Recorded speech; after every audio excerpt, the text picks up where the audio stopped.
warrior's mindset is about conditioning the mind, body, and spirit. It takes practice, commitment, vision, goal setting, determination, sharp focus, respect, and discipline. Once you learn it, you can apply it to all aspects of your life. The warrior's mindset prepares you for the largest competition ever, the competition against self.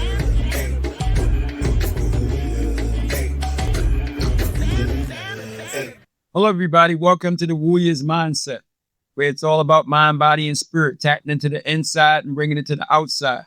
You know, when we look around today, when we see so many crazy things happening, you know, and everybody moving from the outside in, we know that we were put on this planet and on this earth, man, just to really move from the inside. Everything that we know and we need to be successful in this world, it comes from the inside out. And that's our motto in the dojo. That's our motto through the Warrior's Mindset. And like we always do with the Warrior Mindset, we want to bless you and we want to bless the world. So we always want to start with a prayer. So we're going to open up with the prayer, the serenity prayer. God grant us the serenity to accept the things we cannot change, the courage to change the things we can, and the wisdom to know the difference. I always like to give credit back to the person that really inspired the Warrior's Mindset for us, Champ Nichols, Damon John, speaking manager. Once again, if you hear this, Champ, I will never forget you taking so much time to mentor me and guide me and look at my story and say, nah, man, this is the Warrior's Mindset. So all because of your inspiration and your example, it allowed us to move forward to this and have this podcast. And what I want to once again do is say thank you to the wife, thank you to the team, thank you to everybody out there, Mr. Meat, everybody that makes this stuff happen behind the scenes. We have another great guest, man, inspiration for many of us. Inspiration for me, even when I didn't know he was an inspiration for me and I was an inspiration for him. But that's that yin and the yang. We here to help one another and iron sharpens iron. Mr. Marcus Taylor, guys. I mean, I don't want to introduce him or what I recognize him in his most outstanding performance. What I want him to do is introduce himself so you can just see a broad spectrum of things that he has done. And then, of course, I will tell you, he is in our next movies coming out now at the Urban Action Showcase. Heroes, man, and the little fight scene that we had where it's just like leaving people in awe. What's coming next? I give you Mr. Marcus Taylor. What's up, my brother? Hello, sir. Always a pleasure and honor to see you, sir. Same here. Same here. Well, talk to the audience. Give them an introduction. The floor is yours. Tell them about yourself, my brother. Well, I'm an actor. I started as a stuntman. Well, actually, I started as an extra on Oz, on HBO Oz. Okay. And I just, I didn't know what I was doing. I just kept coming back. I just kept trying to make my presence known in Hollywood. And then I became a stuntman, and I did that for like 5 years. And then I got my big opportunity to be an actor, and I got my big break from being Suge Knight in Straight Outta Compton. And after that, everything changed, and I'm here now talking to one of the greatest martial artists who ever lived. So I'm blessed. No. You always say that, brother. I'm just a small fry in the big world. Ain't nothing small about you. Ain't nothing small about your fries. No, that's you're the truth. Literally. Thank you, sir. Yes, sir. Before we get into the Warrior Mindset, you said something interesting. You said odds. This is what's funny, brother. Yeah. When I first started with my career while I was competing, they were shooting odds in Baltimore. Yeah. I was scheduled to be the guy who was the Muslim guy in prison. And what was so crazy about that, I was so honored because I had just came out of prison. So for me to have an opportunity to play a guy in prison, man, it was awesome, man. I mean, but then of course they moved it to New York. I missed out on that opportunity, but that's just amazing, man. I mean, what was that like? I mean, because you got me on that odds. That's a powerful show. What was that like, brother?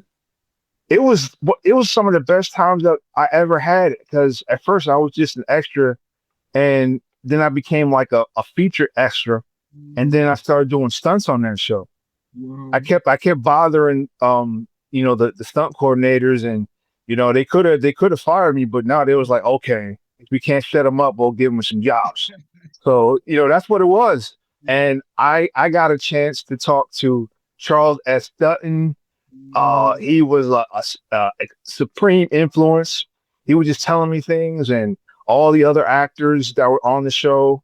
And I would play basketball with some, with the actors on lunch breaks. And, I dunked on a couple of those. I dunked on a couple of those guys. Not because they were trying to play me out, because I wanted to be like the prisoner, but they made me like the CO. And I was like, okay, you're too pretty. You're too pretty. I was like, no, I ain't. I want to be a thug. I want to be a prisoner. Yeah. But no, they made me a CO. So yeah, it was great. It was great. I learned a lot. That's awesome. That's old school. You bring that up, man. That's like I'm old school. I'm old school.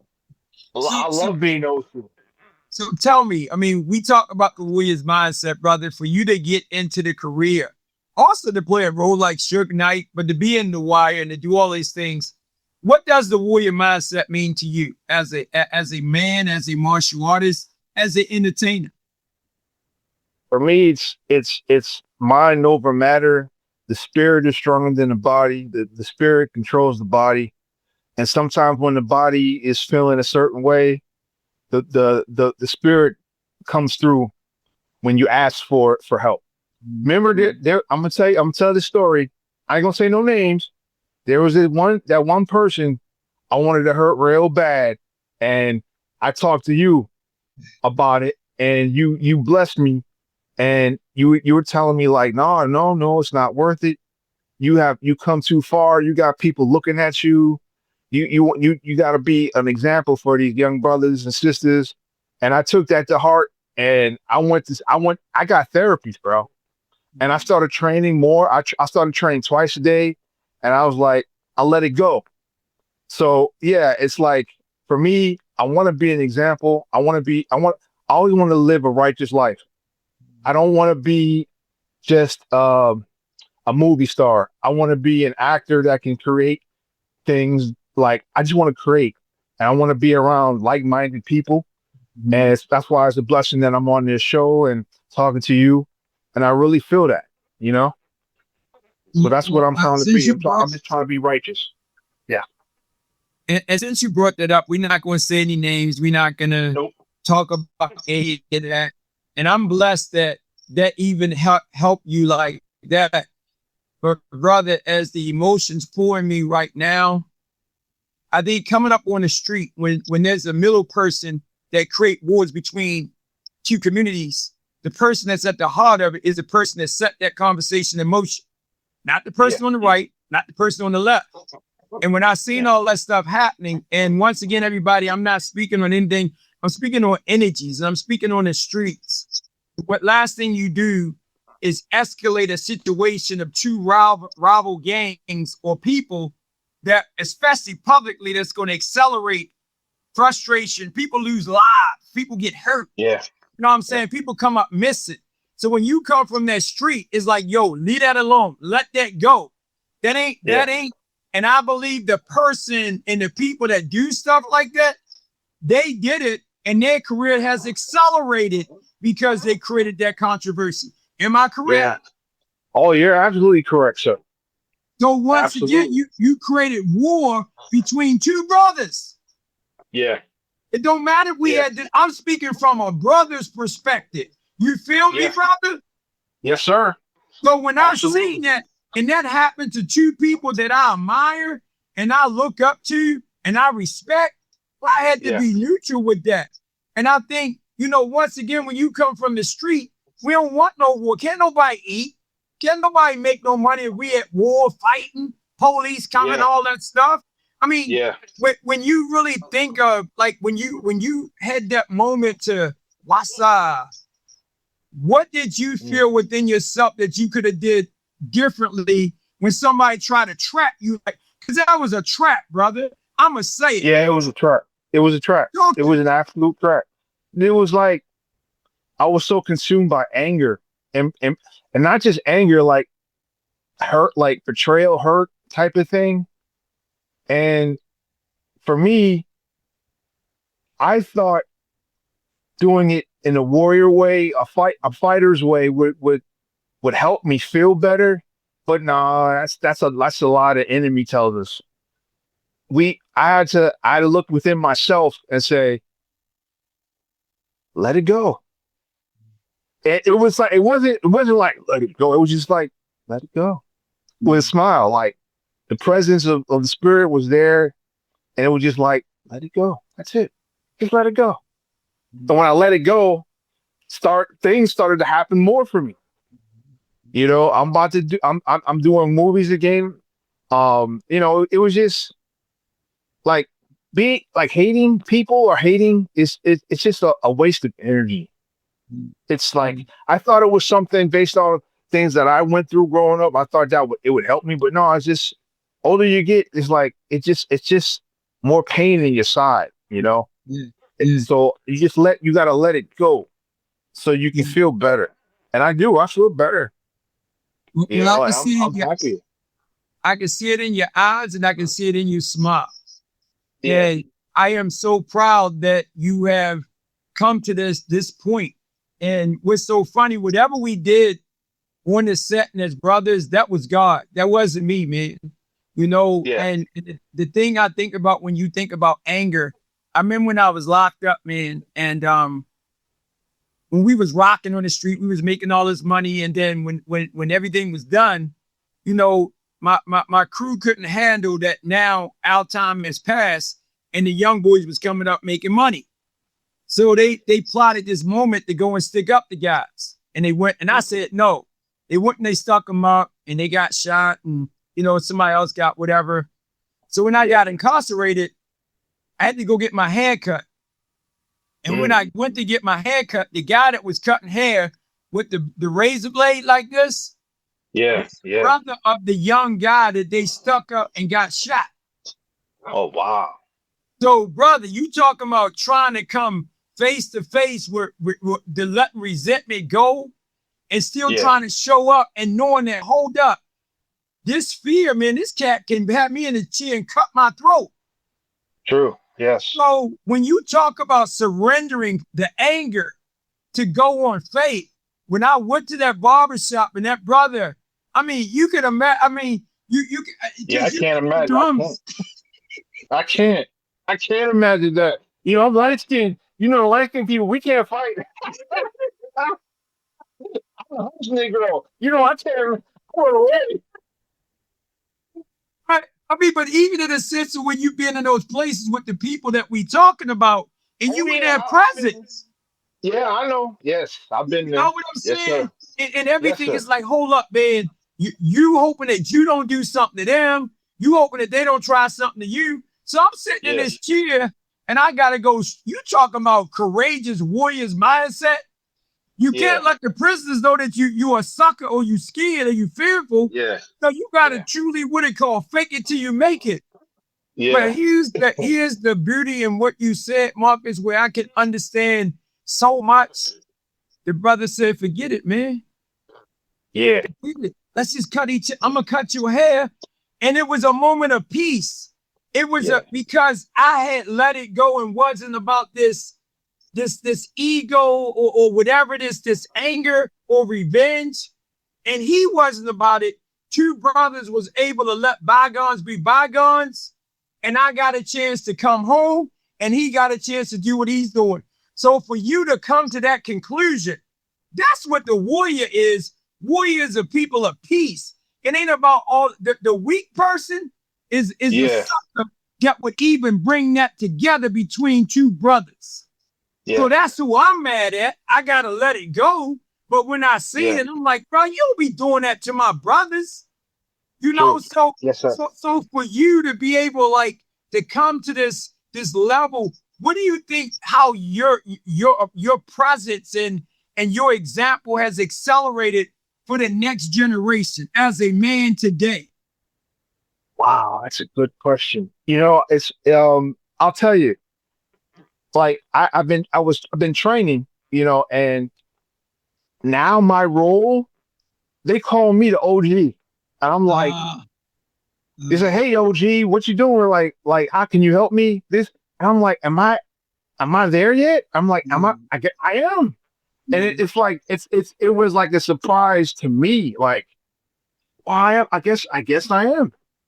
So instead of being like, I ain't OG, like I embrace that title because they're giving it to me. They're like placing it right to me. So I'm in a role now. I'm not that fighter guy, that young fighter that's fighting again. I'm the OG. I'm the teacher. I'm even a guardian. So I want these guys not just to know how to fight, but how not to fight and how to live and live well without, that keep like how to let it go and to turn it on and turn it off. When you do fight and compete, and then when you don't, and I was like, it was like I was talking to my wife. I was like, I guess I am, and I take it seriously. So now like I said, I want to be that person that teaches, and I'm good with that. I feel good about it. Well, I can see it, brother. Once again, I'm saying it to you as a brother. I can see it in your eyes, and I can see it in your smile, and I can feel it. The happiness that you have now as we talk, brother. And I'm just honored to just know that you have gone, because that's what this is about. Warriors is about, and I'm gonna say it because I'm gonna take it back to the street. Don't nobody want to kill nobody. Don't know this false persona that the press puts out, everybody at war. Maybe the younger generation that got a little lost and caught up into the media consumption of what it's supposed to be. But real OGs is like, yo, you take care of yours, I take care of mine, and out of respect for you, I ain't gonna come to yours. We all just want to eat and feed our families. That's it. So when I'm looking at you or anybody that you dealing with, even when you're trying to succeed, you're just trying to feed your family and build a legacy that can be sustainable for your wife, your kids, and your community. Yeah. Am I correct, Marcus? Yes, sir. Absolutely correct. Yes, sir. And why is that so important to you now? Why, brother? I think it's just important because I could have lost it all. And I was like, I wasn't thinking about it. But then when I think after I talked to you, I really thought about I thought about what could have happened if I had done it the other way. And I was like, nah, that's not cool. And now I'm like, I'm cool. Like, it's like, I'm good now. I'm like, whatever. It just when it got off me, it was like, wow, I could have done something stupid. And that room, and you said, and you said it. So God was using you to help me. And when I received it, it was like everything just lifted off me. All the hurt, I started to cry, but it was like tears of joy. I was like, I'm good. Let it go.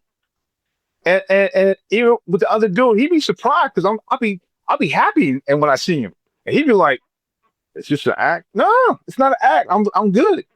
You know what I'm saying? And I'm good with it, and I'm helping people because I know people are watching me.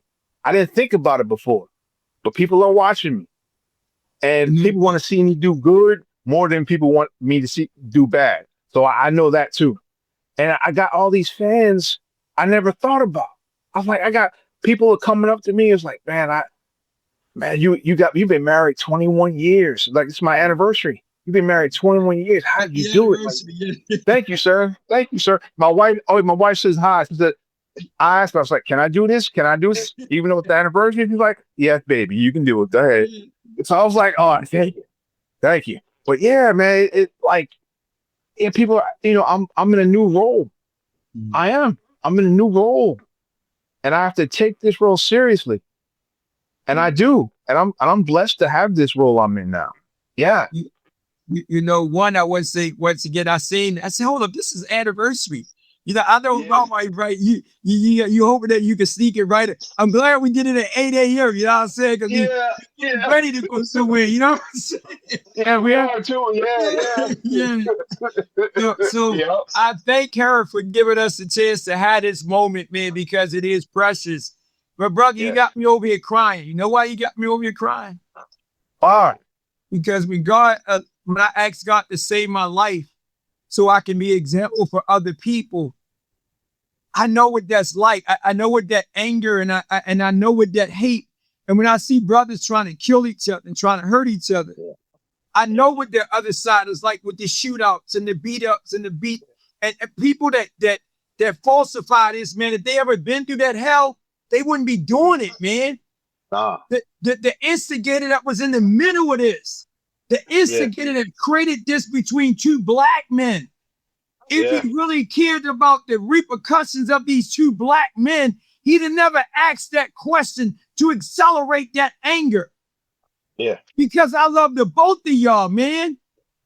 Yeah. The young black kids need to see this. They need to see us as working together. The reason why our communities are destroyed and the reason why the kids are so lost is because they create that division. These little boys need to see us working together. That's the only way we can rebuild them. We don't want them ending up in jail or out there doing what I did that got me in jail. We want them like my little son, like I was talking to my son yesterday. His hell is nothing compared to my hell. Yeah. And I'm thankful that for whatever reason, God asked me to ask you to be a part of the movie. And you said, yes, brother, I'm honored. The honor was mine. Honor is mine. You're a legend. You're a true legend in every aspect of what we do. And just like I said, like I remember watching Bam Johnson compete and doing you know, the show that we love, that WMAC Masters. And I'm like, man, he looks like us.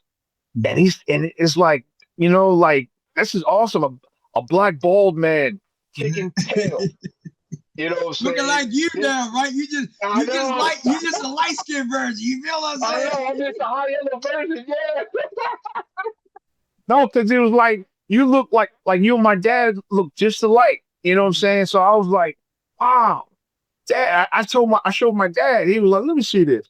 There's a brother. Oh snap, that's a brother. That's what it was like. Oh snap. You know, because my father was old school. He was old school. Like I was taught, like I wanted to learn when I first started martial arts. I wanted to learn from an Asian guy, and then my father said, "Oh no, you're gonna learn by us, the fighting black kings. We gonna teach you how to do it." And that's where I come from. I come from those guys when there was no mats, there was no protection. I got my butt, you know, before Dyfus. You know what I'm saying? So I treasure that. It made me who I am. Like when it comes to everything I do, martial arts and the spirit, you know, is with me when I do these things. Without martial arts, I mean, I don't know where I'd be.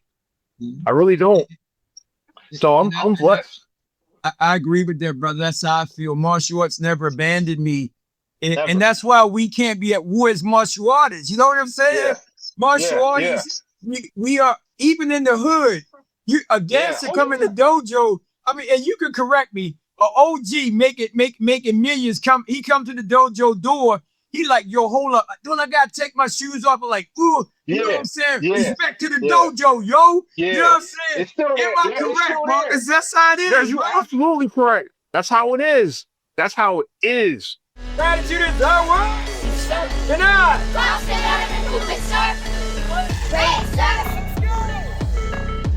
My name is Willie the Bam Johnson. I survived the streets of Baltimore to become a 7-time world champion and a martial arts action star. Together with my wife, Kimber Master K. Johnson, a 5-time world champion, we run our dojo, the BAM, teaching kids the warrior's mindset they'll need to win in fighting, but more importantly, to succeed in life. You're never gonna have a clear path towards success. There's gonna always be something coming towards you. What time is it? Let's go.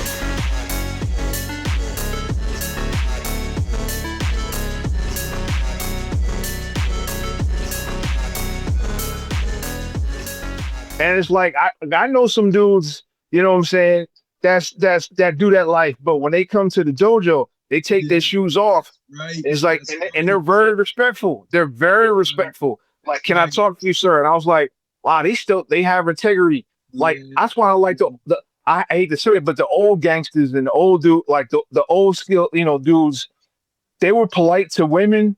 They, you know what I'm saying? They would, they knew how to treat, like, oh yes, ma'am, I'm sorry for cursing. I'm sorry for cursing. My bad. Like my mother was in the school system. So like she commanded respect. So like they like even all the thugs and they love my mother. It was like, yes, Miss Taylor, yes, Mrs. Taylor, I'm sorry, I didn't mean to do this. Kids, like they were, so that's what, like I said, that's where I come from. Without my surroundings, like I always still believe that like the family is the city, and our village. I come from a great village, and because of my village, I became a man. And how I became a man was, with my village. I'm blessed for that. Like I wish kids today can experience what we experienced. Like I had a great childhood. I mean, even though it was scary at times, but I had a great childhood because I had a village looking after me, and it was great. But yeah. But you finished, Corey. I'm sorry if you couldn't. No, I'm finished. But I think I know that's why God brought us together, because we have to rebuild that village. You know what I'm saying? Yes. Remember, that's why I'm glad that whatever, it didn't come from me, it came through me. Because I ain't gonna take ownership and that egotistical, I did this yet. No, I ain't do that. Yeah. I ain't that intelligent to understand it. All my duty was, when I came home from jail, the one thing that Brother D told me, he said, brother, you don't owe me nothing. Just return the favor to another brother. Just give it to another brother. That's what the movie 1 out of 100 is.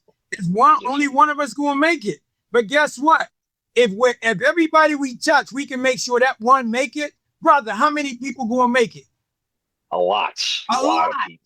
Right. We ain't got no time. We ain't got no time for this other stuff, man. So for us to be able to come together as brothers and share this knowledge and share this strength, and share the successes, that's what the kid need to know. He need to know that somebody like you, somebody like me, somebody like many other people, that's out there, that we can identify with. And it's not about it. I need to say this to the audience. This is not a black thing about just blackness. What this is about, the guy told me in jail, until you can love yourself, you can't be nothing to nobody else. True that. Yes, sir. We as black men tend to hate ourselves so much that we just start to learn how to love ourselves. Talk to me, Marcus. Oh man, that's what you said, hit the nail right on the head. It's like our people, I'll say this. Our people, we don't like ourselves, but it comes from slavery. It comes from hundreds of years of slavery. And today, like where things are going, we're taught to hate ourselves rather than to love ourselves. Yeah. And for black women, like as a black man, if I'll tell another brother, dude, when you start protecting black women, you'll start loving yourself. Yeah. When you start protecting women, period, you'll start loving yourself. When you start helping another brother, and it don't have to be crazy, just a little thing. Like, yo, bro, you're doing a good job. I'm praying for you. That if someone told that to me, that hits me. I'm like, oh my God, thank you. Because you don't know what that brother or sister is going through. That's why people act crazy, like, because it's like, like a guy that's like, what they say at church, tap your neighbor on your shoulder and say, how you doing? And stuff like that. It's like, you don't know what he's going through. He might be going through stuff and he might need that, and I believe in that. And while I lived in Moscow for a while, I was teaching martial arts in Moscow, Russia. I got a lot of brothers in Russia that got my back for life. And I'm the same way for them. So We just got to show love. Yeah. That's it. It's just like showing love. It don't have to be crazy. It don't have to be crazy. It can be like, yo, bro, how you doing? I'm such and such. Yo, maybe we can, chop it up. Just anything from the smallest to the biggest. I believe in that. Yeah. And that's how we get stronger. But I think about that, and when, as you said, I think about when you were on the set, and me, you, and Robert playing around. You know what I'm saying? That was nothing but brotherly love. You know what I'm saying? Yeah. Dude, like I got two legends. I say this too when I said this on Facebook and Twitter too, and I was like, yo, I'm with Willie Bam Johnson and 5-time kickboxer, Robert Parham. This is big. Like, y'all don't, but see this is the part. Y'all don't even see that. Y'all don't see who you are. Y'all just it's just brotherly love. Like I'm just happy to be. I'm like, wow, for them to be so humble, for you to be so humble for the things you've accomplished. Like, you're a warrior and a conqueror, but you don't see yourself as that. Like, dude, you can go you literally can go anywhere and get love from any walks of life. A lot of people can't do it. The president can't do that. You can do what the president can't. That's why what we're doing here is so important. We're showing people there's another way. Yeah. And it's a warrior way. Yeah. Like, that's the part people don't get. Like, dude, a warrior doesn't attack. He reacts. And it's like, he can react any way he wants, but he chooses about his life. Because listen, drama, man, we got too much to do for drama. Like we too busy working. Yeah. Like, come on, man. I'm not time for this. I gotta go to work. I'm really too busy. But like you said, when we learn, and I gotta go back to jail. I had an interview with Shaheem, and hopefully you've seen it. Shaheem, I didn't see it. I'm gonna see it though. Yeah, man, the love is like what I'm getting from you right now, man. And one of the things I can say that jail was the greatest thing that happened to me. It was my Shaolin temple, because it allowed me to come face to face with me. Yeah. And when I learned to love me and respect me and stop destroying me, I was able to appreciate me as a black man. And this going back to what I was saying, this ain't a black thing. But no. Before I got locked up, all I was taught was that I came from slavery. I didn't know about being kings and queens in Africa. I didn't know about any of that. I was afraid of, I talked about it in a documentary. I didn't like how I looked. I didn't like my hair when I had hair back there. You know what I'm saying? Yeah. But jail, a brother told me, said, love yourself, brother. Respect yourself, brother. All these things that I don't care what race you are, until you learn to respect your culture and love your culture, you can't be nothing to nobody else. No. And then you said about the women. Then once when the brother said, hold up, the way you treating women, if that was your daughter and your mother, what would you do? That's it. Talk to me, brother. That's it. No, that's it. No, that's the whole point. Like, the thing is, like if you gonna call a woman B word, you talking, or your mother a B word, or your daughter, or your wife. I'm like, once I heard it like that, I was like, wow. I've never really been that type of guy. I don't argue with women. It's just like, I'm not that dude. I don't want to argue with women. That makes me funny. It make you less than a man. Any man that's trusting with a woman, I'ma say it. It makes you less than a man. For real. It does. It's real talk. It's like for me, it's like, man, I'm arguing with my wife. No, I'm done.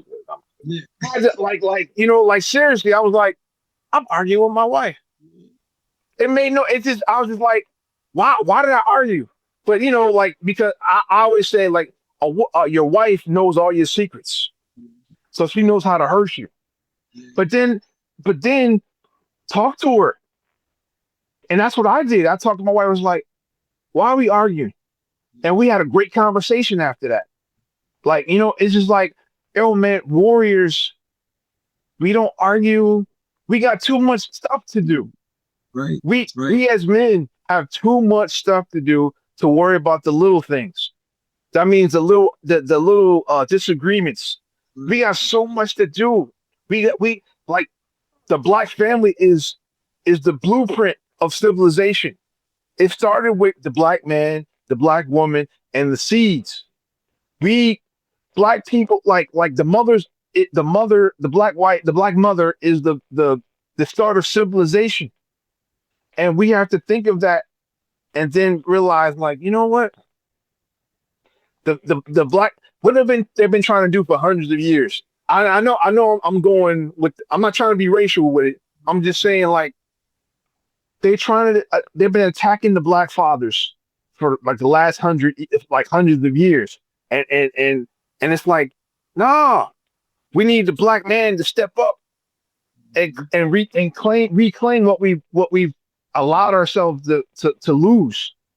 And doing that, we help civilization, and then we help everybody. I want to be that. I want to help everybody, not just black. I want to help everybody who needs it. Yeah. That's how I feel in my heart.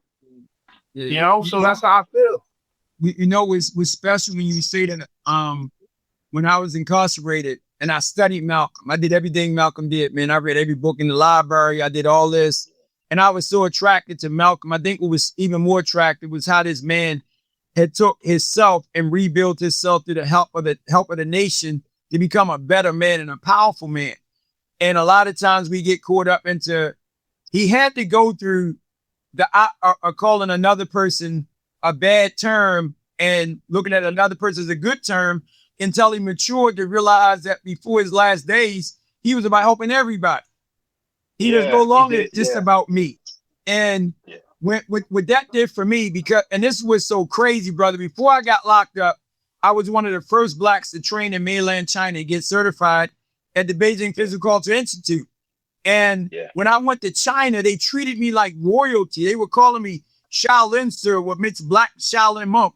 Because they never seen a black man with a bald head and flip it and doing all this, you know.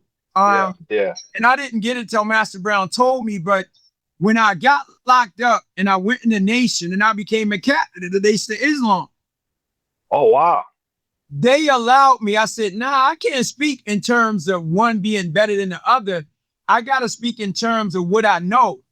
And this is the truth. When I went to China, I was treated better than I was treated in my own community. So, that's how I thought about Russia. That's how I thought about Russia. They treated me like a king. So, like a king. Right. I'm like, wow. I was teaching. I didn't mean to cut you off, sir. But I was like, I was teaching. I was teaching the Bratva. That's the Russian mafia. I was teaching the army. A black kid from Jersey. I was teaching rich people how to fight, millionaires. I was teaching all these people how to fight. I was like, what type of world is this? It's like, it was like a no world where when I'm here, it was like, this was before, you know, Straight Outta Compton, but it was like, I was being treated like a king here. I was like, all these white folks like me and they want to learn from me. And I was just like, wow, I was teaching world champions, all these things. And when I was living in Russia, they held me more higher standard than here in my own home. But it was a culture. It confused me. It really did at first. But that's what it did for me. I mean, brother, before hip hop was in China, we were teaching hip hop. We were teaching about our culture. They were so infatuated with all that. So when I was in a nation, this was totally unheard of. They allowed me to speak on those universal terms. So and this is crazy. When I was locked up, I said, hold up. If I didn't kill myself and I'm not getting in any fights, I must be in tune to the universe. God has saved me up to this point, and I'm moving in peace. And I'm doing things that ain't even supposed to be happening, practicing martial arts. And I said, hold up, man. When I go home, my dojo has to become the universal martial arts concepts. But Marcus, check this out, Marcus. When I came home and I opened up our dojo with $20, I had more people of other races coming to our dojo. People was like, brother, how you getting all these other races to come to your dojo? Yeah. Because I believe once we know ourselves, once we speak truth from God, all the God children come together for what? Truth. Hope you're enjoying the show. Want to tell you about something that's dear to my heart. My book, The Warrior's Mindset Daily Devotions. Pick up your copy by hitting the link below. Remember, if your principles are negotiable, you don't have principles. Be the warrior from the inside out. Give me your take on that, brother. Wow. It's a beautiful like concept, like that, and that even in my career, like for some reason, I don't know, like white folks hired me. Yeah. I ain't been on no Tyler Perry stuff yet. You know what I'm saying? It's like I'm getting stuff from, you know, like from white folk. And I was like, wow. They don't see me. It's like in a sense, some of them don't see me as just a black person, a black actor. They see me as an actor that can do many different roles. And I wish we could just apply that to our situation. Like we don't have to be just it's enough for everybody. Like I would tell somebody that's people ask me what like how do you get your roles, because your roles are always different.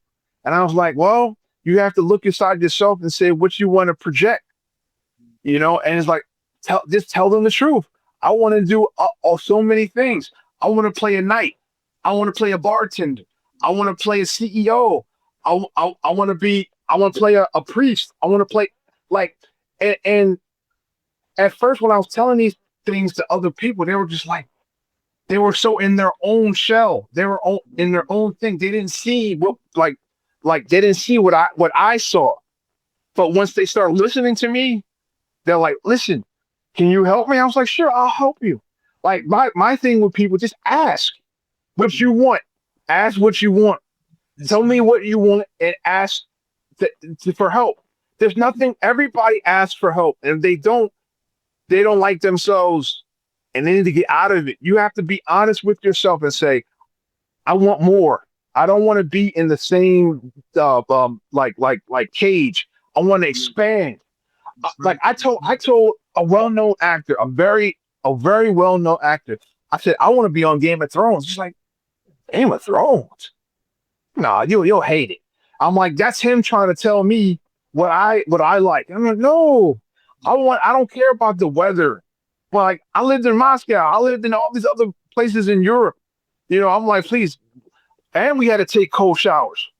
So I'm like, man, please.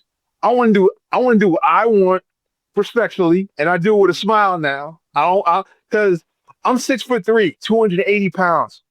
I got a bald head with a whole bunch of a big beard and tattoos. So when they see me, you look scary, man. You look scary. Master Johnson, sir, it's like it's the last 10 years, in a sense, it's been crazy, but it's also been kind of hard because people don't understand. I put on 80 pounds to play Suge Knight. You know what I'm saying? I grew my beard. You know, I don't smoke, but I had to start smoking cigars. I'm not a smoker. I did that because I wanted that role. It was just, it was a one role compared to so many other things. But when you do something really well in this business, the fans and the casting, they see you as that same person. And that's something I had to get like, it took me a long time to get out of that. So I started doing different things. I said, I'm gonna do a play. You know, I'm gonna do Shakespeare. You know, I'm gonna do Three Musketeers. I want to show these people my broadness of acting. And so and martial arts helped me because I started in karate first, but I studied kung fu, wushu, Wing Chun, Bondo, taekwondo. I love so many martial arts because it's like there's never enough martial arts I can learn. I want to learn it. So it's like I tell people to think broadly, think bigger, you know, because like I grew up watching television, like I watched the British movies, you know what I'm saying? I started watching those. My father taught me like I should read Shakespeare. And I was like, really, Dad? I was like, yeah, why not? You know, it like I had a richness, you know, like I wanted to learn everything. So I tell people, man, learn everything. It'll broaden you. So that's what I'm trying to say. So yeah. So to me, as we about ready to bring this to the close, what you done just did for the world and for me, you done revealed the man, Marcus Taylor. This whole interview revealed that the man, the peaceful man, the humble man that came to a movie set and was so humble. We are honored for the presence that you brought. But now what you have become now, brother, what I see and I heard right now is remarkable. And I say this, and this is when I came home when I was locked up and I found a way to love me, I then got the strength to go back and correct the wrongs that I made to all the stuff I did in my communities. Always tell people I contribute to the destruction and like what real warriors do. And when you think of every war, we have to go back and rebuild the destructive things that we did to the community and to the people and to the places and the things. If you had a moment, and that's what I'm about. I probably get it from my mom, man. I'm always about peace, bro. I love peace. I just want everybody to get along. Can we just party? No shootouts, no fighting. Let's just have a good time. You feel me? Yeah, man. Yeah. So if you had a moment to say something to a brother that you had odds with, and you can say something right now to say, brother, let's be brothers and let's be that for the next generation, even if it's not for you too, but for the next young kids that's looking up to you, what would you say to them? Let's let it go, brother, and have a drink. I don't drink, but I was like, let's have some fun. Let's show the world how God, like us two guys,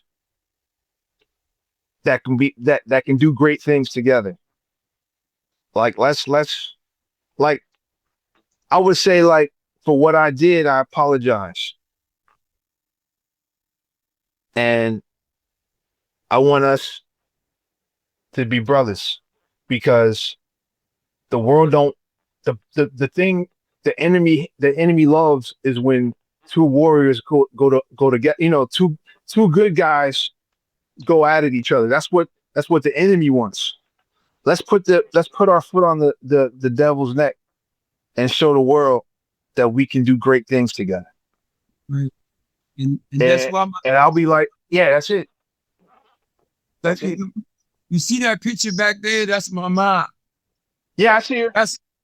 And that's all she ever wanted me to do. You know, before her last days, when she died in my arms, she said, "Be good, Bam Bam." Mm-hmm. And my goodness is knowing a brother like you and knowing who you have become and who you still becoming. And thanks for being a great example for my sons, for me, for my students. And we're honored to know Marcus Taylor and know what you can do, brother. To know that you're bigger than a Suge Knight or bigger than a controversy.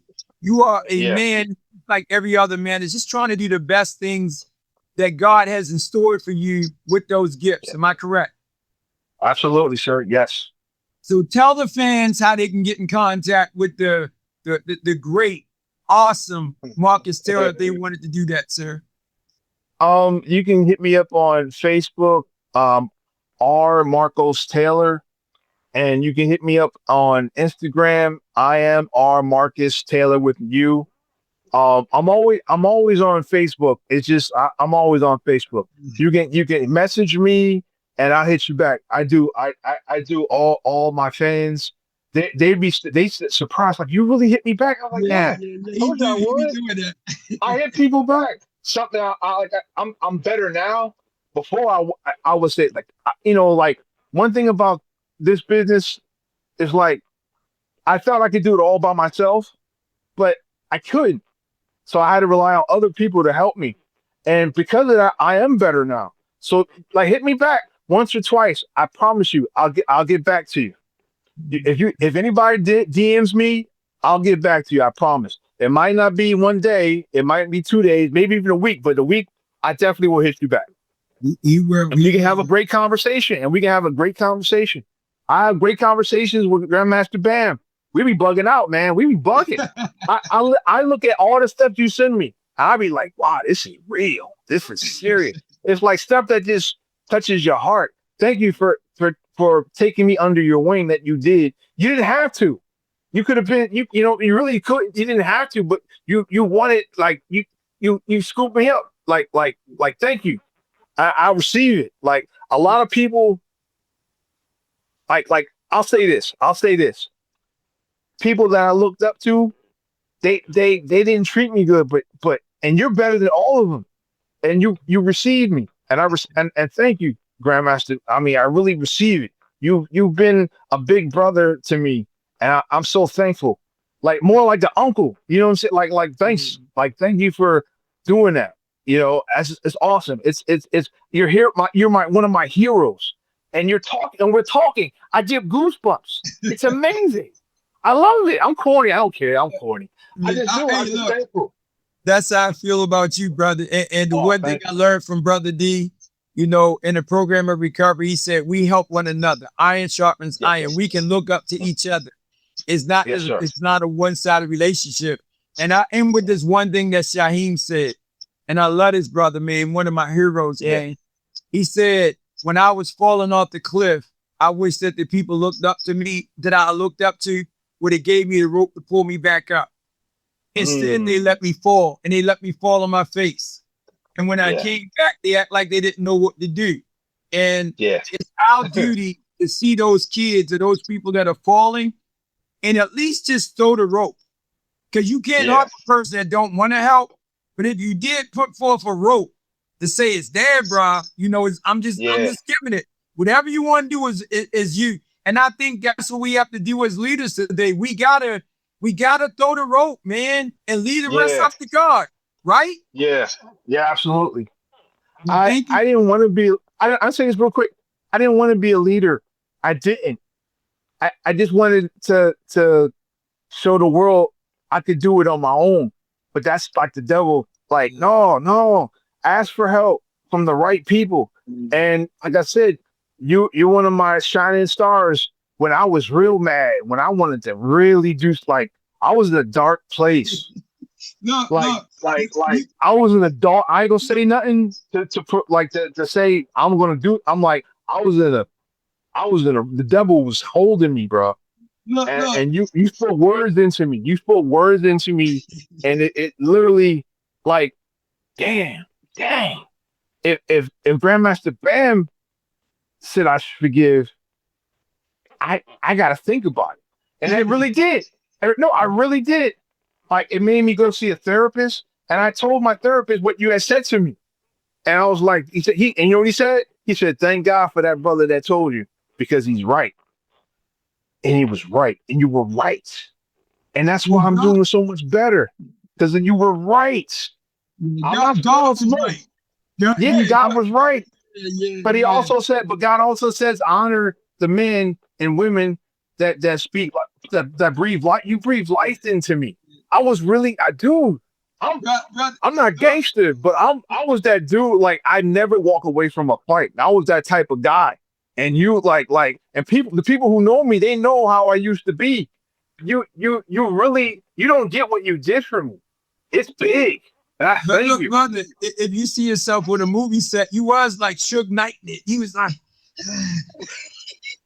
yeah, everybody was a little intimidated. You was hitting the pads, you was hurting people and stuff, man. Whoa, I mean, even Antoine, that wasn't a fake fall. That was like a real fall. So, I mean, for you to be this version now compared to that, yeah, you was a little hyped up, man, a little intensified, what to say. Yes. But it's all good, brother. If it took that level of confidence from brothers to get a brother to this point, that's what everybody did for me, brother. So in order to keep what we have, we just gotta give it away. That's it, brother. Absolutely. I want to say once again, thank your wife. you know. Yes, I will. And I got to say Yes. thanks to my wife who's allowed me to Yes, do this. thanks. You know, Yes. Tell her I said hi too, please. and I will. And happy anniversary. Great day, brother. Thank and you. thank you so much for such a wonderful moment like this, because this is one of our best podcasts. Awesome. Thank you. But you honor me so much. Thank you, sir. All right. Don't forget to return on the next movie, brother. Oh no, dude, I'm here. I'm here. I'm here. I'm ready. If you tell me I'm coming. No, that's a no-brainer. All right, we good. Well, great day. All right. Much love. Thank you. All right, sir. Take it easy.